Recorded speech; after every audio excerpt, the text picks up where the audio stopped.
connaissez l'azurium, cette substance mystérieuse capable de faire des merveilles? Non? Bon. Et sinon, vous connaissez Télétoon? Télétoon?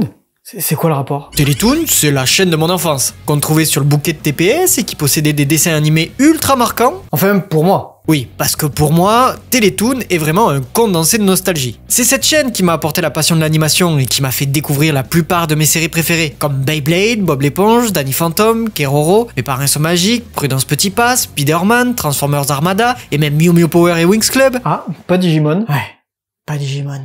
Mais j'en oublie un. Le secret du sable bleu.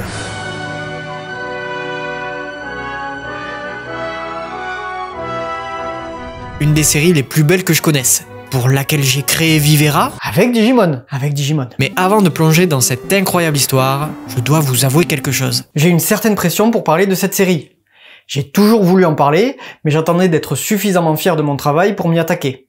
Seulement, il y a de grandes chances que je ne le sois jamais. Oui, parce que je souhaite lui rendre justice, transmettre toute la magie et la nostalgie qu'elle m'inspire. Et ça... Ben, c'est pas gagné. Mais c'est pas pour autant qu'il faut que j'abandonne cette licence.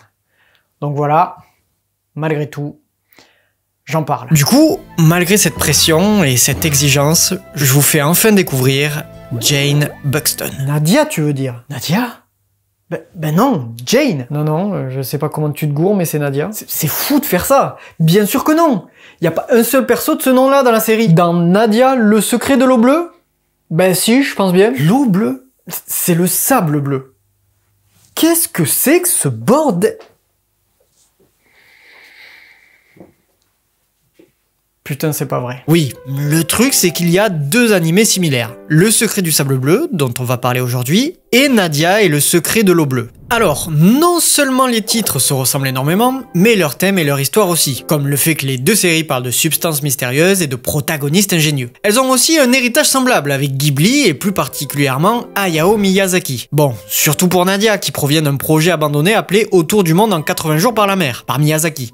Alors que le secret du sable bleu n'a seulement que des ressemblances. Bref, pour finir, on retrouve dans les deux séries un début d'esthétique steampunk rétro-futuriste. Et tout ça, toutes ces similarités sont dues au fait que les deux séries sont inspirées des œuvres de Jules Verne. Le bon vieux Jules. Le secret du sable bleu emprunte une partie de ses idées des romans Face au drapeau et l'étonnante aventure de la mission Barzac, alors que Nadia s'inspire plus librement de 20 000 lieues sous les mers. D'ailleurs, il existe aussi un dessin animé, nommé Les Voyages extraordinaires de Jules Verne. Mais là je m'égare. Évidemment, les deux séries diffèrent bien quand même, mais n'ayant pas vu Nadia, je ne vous listerai pas les différences. Un peu la flemme aussi. Non, là on va vraiment se consacrer à cette seule série, qui est peut-être une des plus belles et plus chères à mon cœur. C'est parti pour le secret du sable bleu. Générique.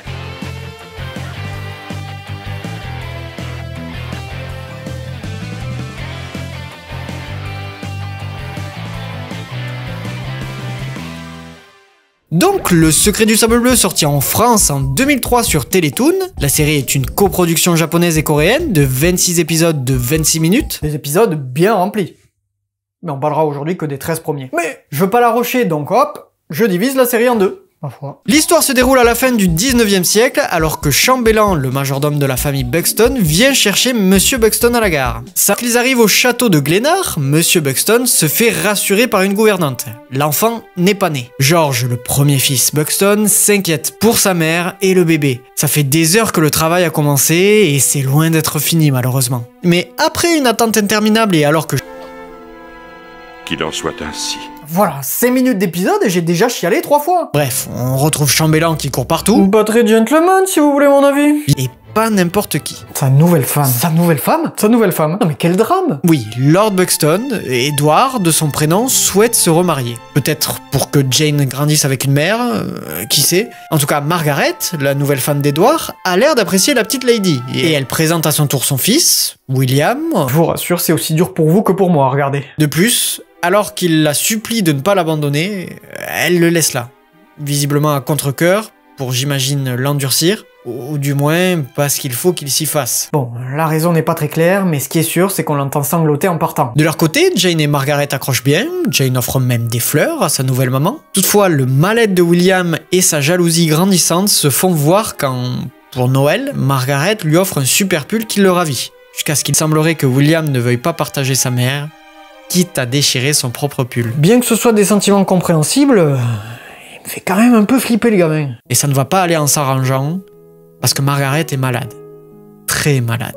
Je t'en prie. Ça inquiète Chambellan, mais aussi Monsieur Buxton, qui ne savent pas trop comment l'aider et réagir. Ils essayent au moins de le nourrir, mais celui-ci ne veut pas sortir de sa chambre. Jusqu'à ce qu'il voit Jane sortir dehors alors qu'il pleut. Il part en courant pour la faire rentrer et... Elles sont jolies, non? Elle a dit que ce sont ses préférées. Et là c'est curieux car elle semble parler de Margaret et non de Hannah. Ce qui fait réagir William. Quand qu'on arrête de chialer dans cette série? Jamais, putain! Jamais. Nouvelle ellipse et on retrouve Chambellan, grisonnant, encore à la recherche de Jane, nous faisant comprendre qu'il a passé tout dehors, qu'on la retrouve avec un engin volant qui est seulement la 11e itération. Et alors que le majordome gentleman lui court après, Suivez mon regard. Jane...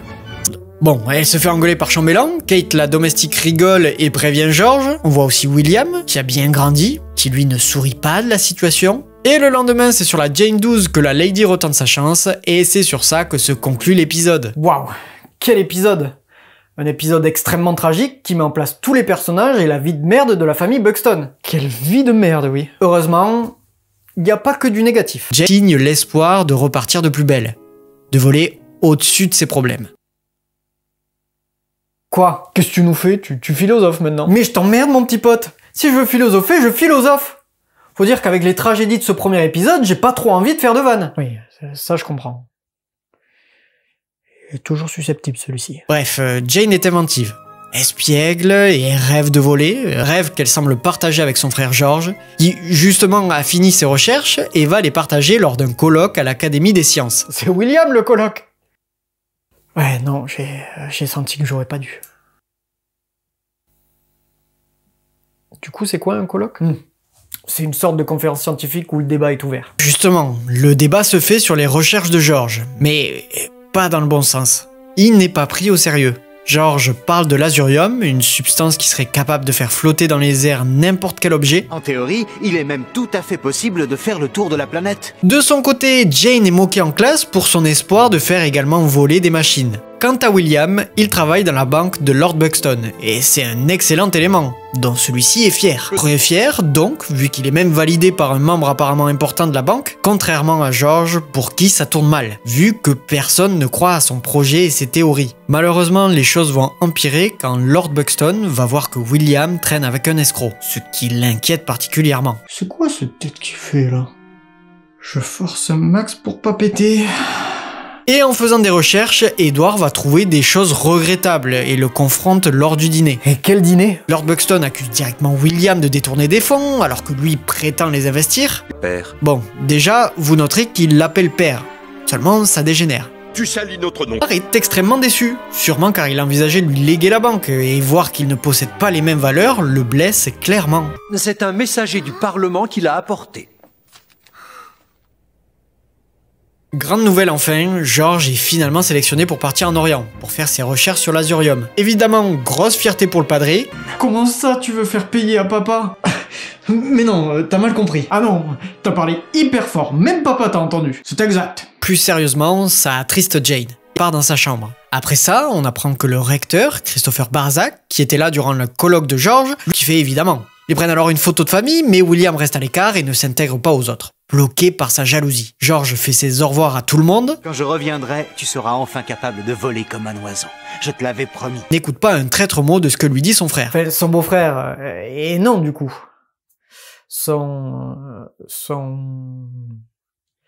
Ils sont quoi du coup? Un colloque? Mais non! Oh putain oui, en quelque sorte. Eh oui! Sinon on dit quasi-frère. Et qui de surcroît a découvert la lettre du recteur, et donc l'existence de l'azurium. Bon, on n'est pas sur des relations ultra tip-top là, hein? Et donc le lendemain, George ne trouve pas sa lettre et sa montre. Il pense les avoir perdus, un peu étonné quand même, mais tant pis, il est en retard, il doit y aller. Seulement, le départ de George s'accompagne de la disparition de William, que personne n'a encore repéré. De toute façon, ils sont occupés, ils doivent accompagner George au bateau, et c'est là que Lord Buxton s'étonne de ne pas voir William. Mais Chambellan lui dit que son fils a eu un voyage de dernière minute. Et ce voyage est justement dans le bateau de George, incognito. Ah mais t'es là? Descends du bateau, il va partir, banane. Jane court après le bateau en disant au revoir à son frère, sans savoir que l'autre est là aussi, et c'est en rentrant qu'Edward remarque que la photo de Margaret a disparu dans la chambre de William. Il en déduit alors qu'il est réellement parti. Le père et la sœur sont vraiment touchés par le départ de William, contrairement à ce qu'il aurait pu penser. Edward en déprime même. Mais ce n'est pas la fin de leur galère. Oh non, stop, ils ont assez morflé dans l'épisode précédent. Je suis bien d'accord, mais... Une terrible annonce les accable à nouveau. George s'est fait exécuter. Quoi? George s'est fait exécuter pour trahison à la couronne. Mon Dieu, ça en est trop. Autant dire que tout le monde s'effondre. Le chambellan est terriblement affecté, mais ne parlons pas de Jane, qui ne comprend pas pourquoi tous les gens qu'elle aime disparaissent. Maman, William et maintenant George.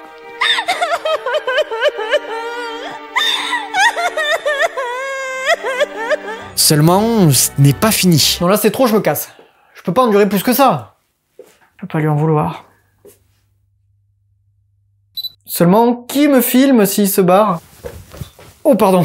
Oui, quelque temps après, approximativement 3 ans, un étrange vaisseau apparaît dans les airs. Yes, carrément, on est sur une machine volante là. Une machine volante qui se place au-dessus de la banque Buxton et qui pille tous les coffres. C'est seulement le lendemain, alors que la police frappe à la porte du manoir Buxton, que la famille découvre le délit. Mais pire que ça, ils accusent Lord Buxton d'avoir volé sa propre banque. Pourquoi? Pour toucher l'assurance? Mais pourquoi l'accuser à lui? Car ils ont retrouvé la montre à gousset d'Edward Buxton. Étrange, n'est-ce pas? Bien qu'il ne fût pas condamné, la honte s'abat sur lui et sa famille. Les employés sont inquiets et ils décident de les congédier. Seuls Chambellan et Kate restent pour s'occuper d'eux. Et heureusement, car Edward se retrouve alité, fatigué de tout ce malheur qui l'accable. Tu es là, papa?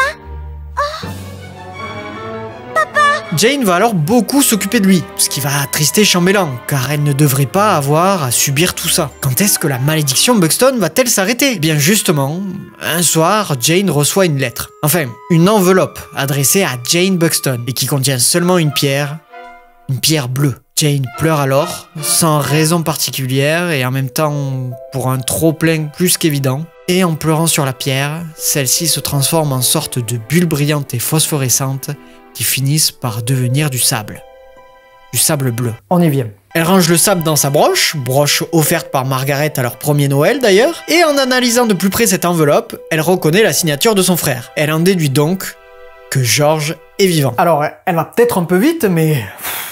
Enfin un peu d'espoir. C'est décidé. Elle compte partir en Orient, retrouver son frère. Elle sait que c'est ce dont son père a besoin et qu'elle aussi, elle veut en avoir le cœur net. Et évidemment, ce n'est pas si simple. C'est absolument hors de question. Partir toute seule dans les contrées orientales? Bon, en voilà une idée. Bon, Chambellan n'y croit pas. Mais Jane insiste et essaye de le convaincre en lui disant qu'ils ont bien retrouvé sa montre dans la banque, que jamais de la vie, George serait capable de commettre un acte de trahison.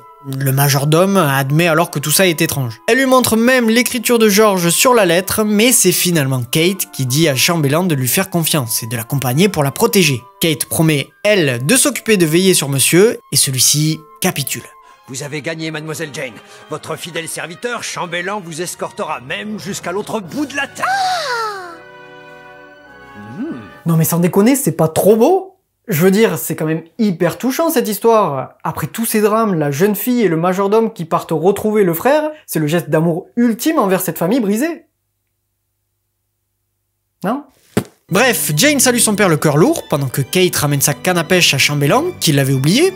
Oui, c'est touchant, même si là, elle disparaît. Bon, je vous évite les pleurs de Jane avec son père qui ne réagit pas, ou de Kate quand elle laisse partir la jeune lady, car on a assez morflé, et ça y est, les voilà partis. Ils arrivent au port et... Je vais essayer de trouver un porteur. Restez ici en attendant.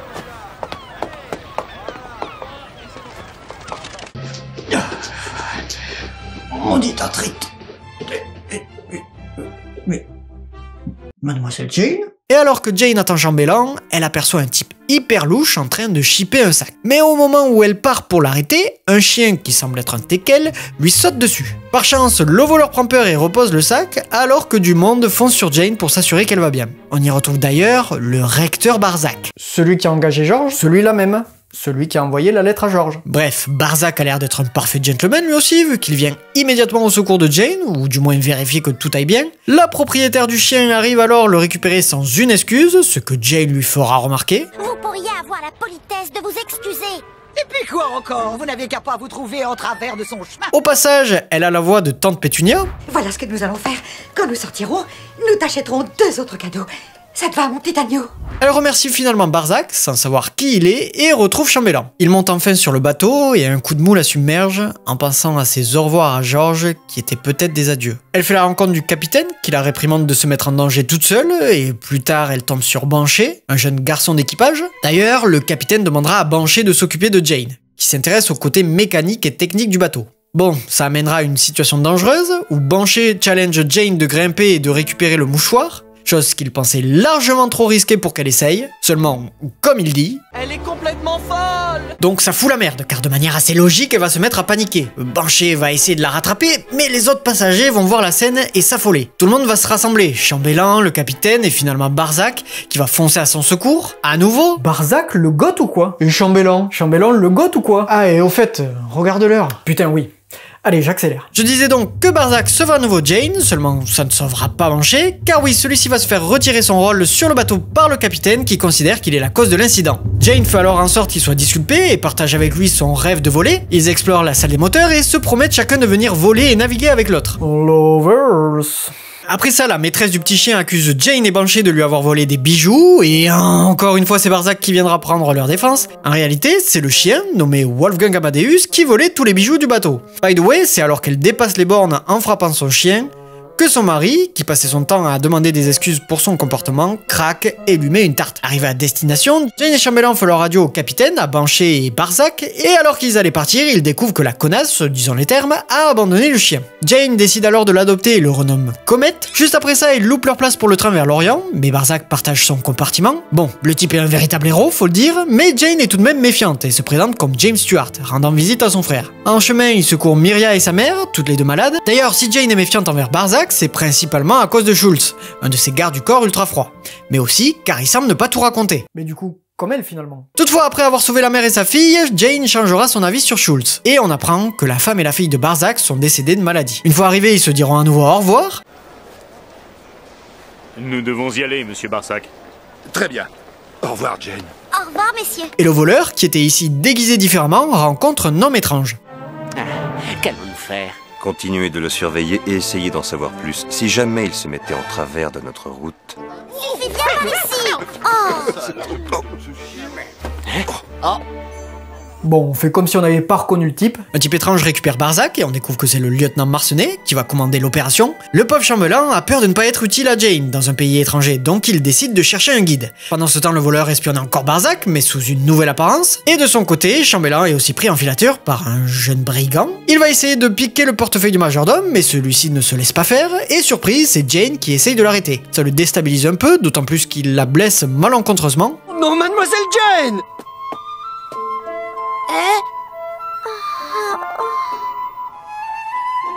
Espèce de petit sauvage! Chambellan énervé ne compte pas lâcher le jeune, du nom de Sabri, et ce dernier demande aux autres de partir pour les protéger. Finalement, alors qu'il arrive à partir, Jane se lie d'amitié avec sa bande, partageant nourriture et refuge dans un clocher. Elle et Chambellan découvrent que Sabri fait ça pour aider ses amis dans la galère, dont Aïcha, une petite fille malade, leur apporte à manger et de l'espoir. On partira tous ensemble à l'aventure.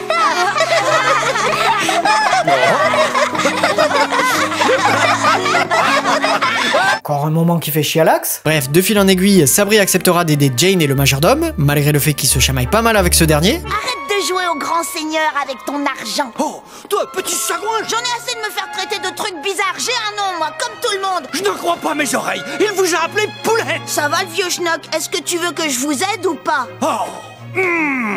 Et je refuse de partir avec un mioche pareil comme guide.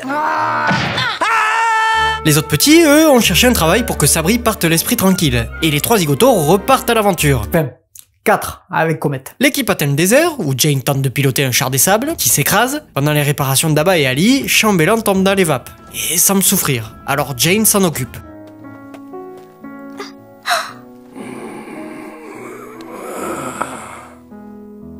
Oh, Chambellan. Des beaux moments où on voit à quel point Chambellan compte pour elle, comme sa discussion avec Sabri à son sujet. Ce vieil homme, qu'est-ce qu'il est pour vous? Chambellan est un membre très important de ma famille. Il a tenu à m'accompagner, bien que cela lui coûte d'être si loin de chez lui. Sabri va alors se démener pour nourrir le vieillard. Bon, même s'il le nourrit d'œufs de serpent... Dis-moi, Sabri, ce sont des œufs de quoi?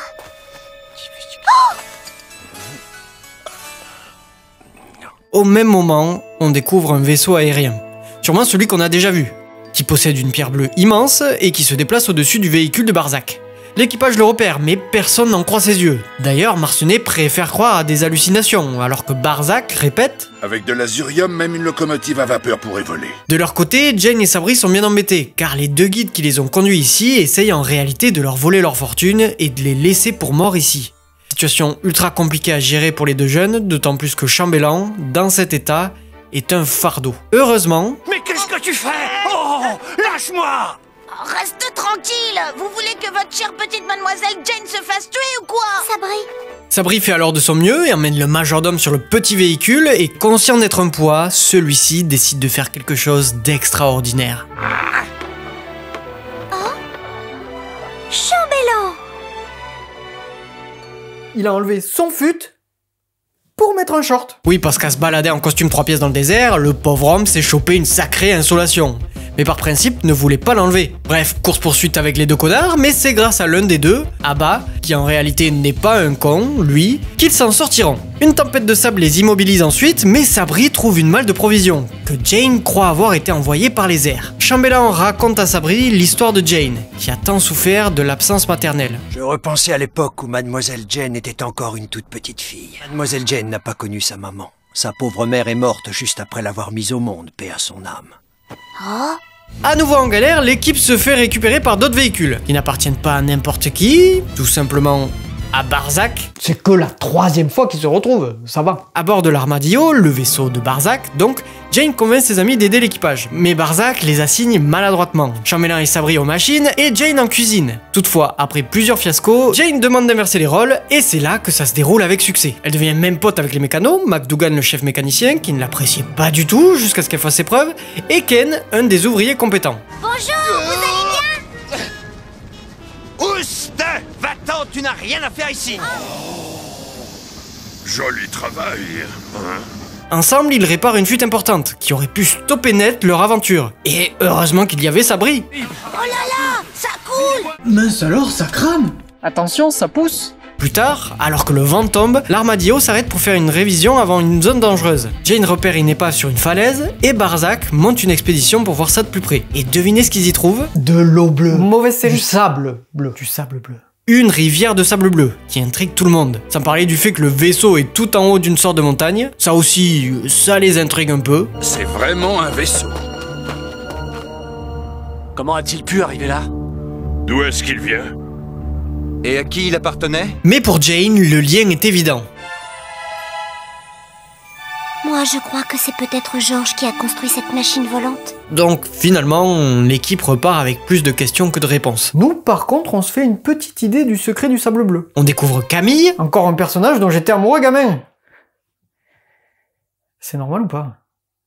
Ça commence à m'inquiéter. Bon, la Camille, c'est la chef de la tribu Anan, et elle a un souci. Leur village est régulièrement assailli par des pillards en luge mécanique. C'est leur terme, et c'est notamment le titre de l'épisode d'ailleurs. Mais bref, alors qu'elle protège Sacha et les autres Anan, ces putains de pillards en profitent pour tout leur voler. Ils vont même jusqu'à exploser les bâtiments et traîner Camille par les cheveux.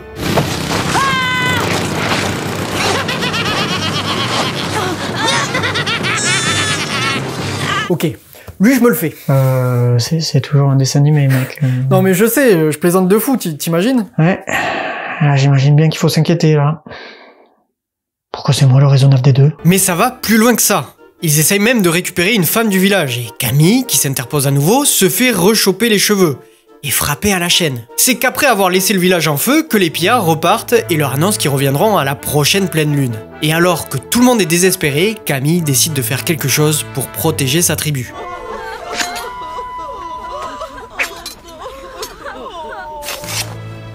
Moi, Camille Jean Anan, je jure sur le nom de ma famille que je débarrasserai ce pays de cette infâme bande de pillards, une fois pour toutes. Seulement, Camille attaque l'armadillo par erreur, en pensant qu'ils ont un lien avec les pilleurs, vu qu'ils ont aussi un engin mécanique. Mais Jane, avec l'aide de Sabri et Ken, évite le conflit, discutent alors ensemble, et ils apprennent que les bandits viennent de Neo City. Je veux éliminer ces monstres de Neo City. Neo City?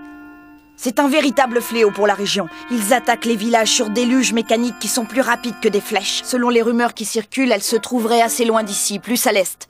Mais jamais personne ne l'a vue de ses propres yeux. Camille raconte aussi sa terrible histoire. Notre valeureux chef. Mon père, Dwayne Jean Hannan, a été tué au combat. Et visiblement, ça touche énormément Marcenet. C'est vous qui avez dû prendre la place de votre père. Monsieur, nous devons aider ces gens. Ce sera un déshonneur pour notre pays que de passer notre chemin sans rien faire. Barzac et Marcenet offrent évidemment leur aide, ce qu'elle finit par accepter. Jane et Camille discutent de leurs différentes approches envers les machines. Moi, tu sais, les machines me font peur, elles sont dangereuses. En tombant entre de mauvaises mains, elles font souffrir les innocents. Et se lient assez facilement d'amitié. Après ça, ils arrivent chez les Hannan, mais ils sont craintifs, vu qu'ils sont effrayés par les machines. Et Marcenet et Barzac sont choqués des dégâts des pillards. On découvre alors que les parents de Sacha ont été envoyés à Neo City, et qu'elle vit donc avec Camille en attendant. Ah, et qu'elle plaît apparemment à Sabri aussi. Bref, Marcenet entraîne les Hannan aux armes à feu et plus généralement au combat. D'ailleurs, balèze le type, on dirait pas. Même la petite Camille avoue qu'elle le trouve impressionnant et qu'il est un incroyable guerrier. Et de son côté, Morilir s'embête de la situation. Tout ça ne m'arrange pas du tout. Chiant cette histoire. Comment vais-je appliquer le plan diabolique? T'as dit quoi? Non, je disais que pour vous emmerder, ça m'arrange pas. On pourrait penser qu'il aime boire l'eau des pâtes. Mais faut croire qu'il est suffisamment malin pour pas se faire griller. Après, si tu mets un cube de magie dans les pâtes, c'est comme boire du bouillon. Et bah, c'est hyper bon. Heureusement, on récupère chacun nos rôles au bout d'un moment. Bon, bien que Barzac propose aux Hannan de monter dans l'armadillo pour être mieux défendus, ceux-ci refusent par croyance et coutume. Jane, elle, s'inquiète de la situation et n'aime pas que les habitants s'adonnent aux armes à feu. Chambellan, conscient de l'inquiétude de la jeune lady, la distrait, de possiblement la meilleure des façons. Regardez bien cette tasse en fer blanc. Et hop! Formidable, chambellan. Puis la fait rire quand il s'indigne de la façon non-gentleman selon lui qu'a Sabri d'aborder Sacha. Bonté du ciel, ce garçon est vraiment un petit sauvage. Il est incapable de la moindre retenue. Jane s'interroge sur la raison qu'ont les pillards d'attaquer seulement à la pleine lune, chose qui embête Morilir vu qu'elle s'approche de la vérité, mais Marcenet, lui, dit que c'est pour avoir une meilleure visibilité la nuit. Jane, Chambellan et Sabri refusent de monter eux aussi dans l'armadillo pour se protéger et pour aider les Hannan. Enfin, surtout Sabri qui s'inquiète pour Sacha. Sabri, réfléchis un peu, voyons. Tu vas te faire massacrer si les pillards arrivent jusqu'ici. Bravo! Alors selon toi, je devrais laisser ces gens se faire massacrer à ma place. Bref, ils restent tous là et Chambellan montre même à Jane à quel point il a amélioré sa technique pour la défendre. Sabri, en garde! Les pillards arrivent finalement, déposés par le gros vaisseau volant, et alors qu'ils paraissent bloqués par le fossé et les provocations de Camille, les pillards sautent dans le vide. Évidemment, ça surprend tout le monde, et Barzac demande même à ses hommes de laisser un véhicule intact. Et ça y est, la bataille fait rage. Les soldats de Marcenet et les Hannan se défendent comme ils peuvent, et s'en sortent pas si mal. Seulement, les pillards arrivent quand même à faire des dégâts, surtout qu'ils sont aidés par Morilir. Oui, celui-ci balance une grenade à l'intérieur du camp pour ouvrir une brèche. Il y a moyen qu'il y ait eu des morts au passage, hein, ou au moins des blessés. Donc je pense qu'on peut dire que c'est un bon gros fumier. Marcenet et Camille sont hyper efficaces et ils affrontent tous les deux le chef des pillards. D'ailleurs, Ken et les mécanos s'attaquent eux aussi aux connards en luge. Alors on est moins fiers maintenant. Les types sont efficaces même à main nue. Bref, la bataille fait rage et Jane se met devant Camille pour la protéger du chef. Le même qui a tué le père de Camille, justement. Donc là aussi, un bon gros fumier, il se pose là. Heureusement, les deux s'en sortent indemnes, parce qu'en vrai, c'était carrément suicidaire comme action. D'ailleurs, pendant ce temps, le second du chef se retrouve devant les femmes et les enfants, et c'est Chambellan et Sabri qui vont l'attaquer.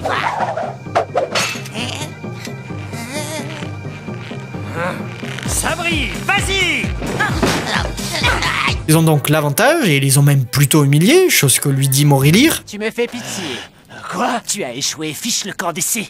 Allez! Et grâce à lui, il arrive à s'en sortir en plus. Même le second et certains autres pillards qui avaient l'air vaincus sortent de nulle part et s'enfuient. Sauf que Camille le poursuit, mais alors qu'elle va pour abattre le chef, une étrange fumée apparaît et fait disparaître toute la bande. Et c'est comme ça que cette terrible journée se termine. Sur la frustration de les laisser partir, mais la fierté de les avoir repoussés. Oui. Mine de rien, Camille est surtout contente, et remercie Barzac et ses hommes d'avoir défendu le village, particulièrement Marcenet. Je vous remercie, lieutenant, du fond de mon cœur. Merci infiniment. Ne me remerciez pas, Camille. Je n'ai fait que mon devoir de soldat. Elle fait également un petit mot à Jane, et Sacha, elle, fait un cadeau à Sabri. Sabri, c'est pour toi. Tiens, c'est mon père qui me l'avait donné. Il te portera bonheur. D'accord, je le prends et je te promets de revenir après avoir délivré ton père et tous les prisonniers. Sur ces touchants au revoir, Sabri, Jane et Marcenet regardent le village disparaître avec tristesse. Et on va s'arrêter là pour cette vidéo. Quoi? Mais on est hype là, on veut voir Neo City, savoir ce que fait William, et si George est toujours vivant. Oui, justement. Faut que vous voyiez cette série. Regardez-la avant que j'en fasse la conclusion. Savoir aussi si Jane reverra Banshee ou si Sabri reverra Sacha. Je sais que la série est compliquée à trouver, mais cherchez bien et regardez cette pépite. J'ai pris un plaisir énorme à la re-regarder. C'est visuellement beau, c'est bien écrit, autant pour les personnages que pour l'intrigue. Non, vraiment, c'est un régal sur tous les aspects. Puis les OST, même si je les ai mises durant la vidéo, faut que je vous fasse écouter sans rien pour parasiter, que vous vous rendiez compte.